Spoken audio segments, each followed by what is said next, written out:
Meet Nicole, a 19-year-old just like many of us, navigating through life.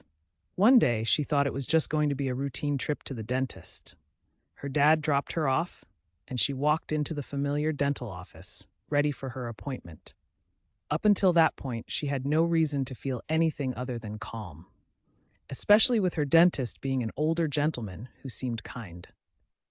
But little did she know that this visit would lead to an experience that would haunt her dreams in ways she never expected. Let's dive into her story.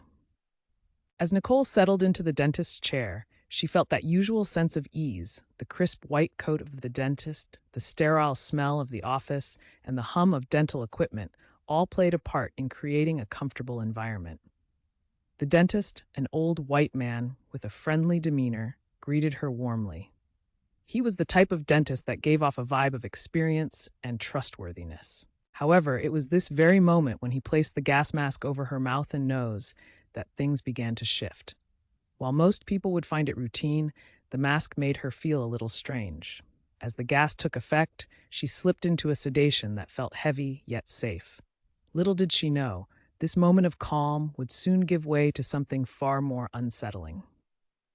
When Nicole returned home, she felt dazed from the sedation, but thought nothing of it. A few nights later, however, she experienced her first nightmare.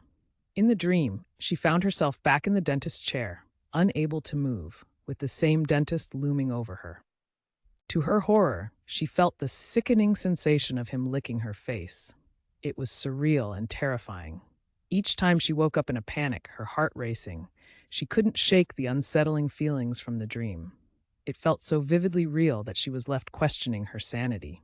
Despite the fear gripping her, Nicole kept it to herself, swallowing her anxiety and never speaking of the nightmares. The weight of the secret began to press down on her, leaving her feeling isolated and confused. Fast forward a year, and it was time for another dentist appointment. As the date approached, the same wave of anxiety surged through Nicole. The memories of that horrifying nightmare flooded back, creating a knot in her stomach. Would she have to relive that fear again? She began to reflect on what had happened during her last visit and couldn't shake the thought, was she the only one who felt this way?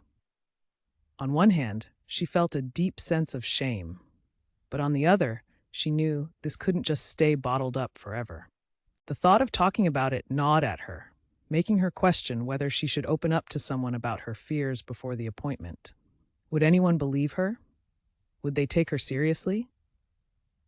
This internal battle made that upcoming visit seem even more daunting. As the appointment day approached, something inside her began to shift. Nicole realized that the only way to truly regain her sense of control was to address the issue head-on. After deep contemplation, she made the decision to talk to her dad about the nightmares. She knew that keeping it inside was only making it worse. "Dad," she started hesitantly, "I need to tell you something about my last visit to the dentist." Sharing her story felt like a weight lifting off her chest. She discovered that talking about her feelings was empowering. Nicole understood how crucial it was to voice her experiences, even if it was uncomfortable. She hoped that in doing so, she could find a sense of relief and perhaps protect herself in the future by ensuring transparency with her dentist. And as nerve-wracking as it felt, she knew it was a step in the right direction. Nicole's journey serves as a reminder of the importance of speaking up about our fears and experiences. If you faced something similar, don't keep it to yourself. Share your thoughts in the comments below. And if you found this video meaningful, give it a thumbs up and subscribe for more content.